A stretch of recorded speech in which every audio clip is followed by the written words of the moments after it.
paano magtanggal ng dumi ng hipon. Ayan po, diyan ko muna inano siya pero hindi siya makuha. Malipoy siya.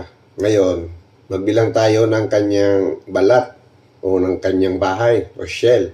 1, 2, at dito nyo siya tutusukin para makuha yung kanyang dumi or intestine. Ayan.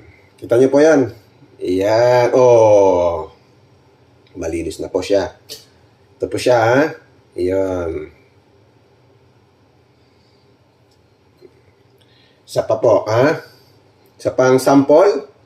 1, 2. At tutusukin natin sa gitna. Ayan. Huwag sa gitna masyado. Ayan. Makikita nyo naman po siya at medyo maitim siya. Ayan.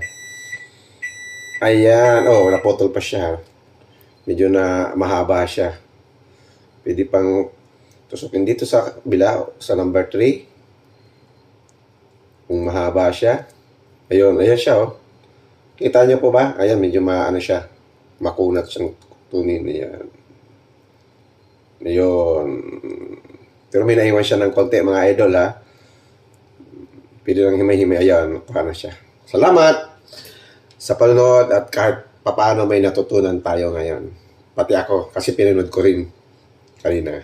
Thank you, mga idol. God bless. Magandang umaga.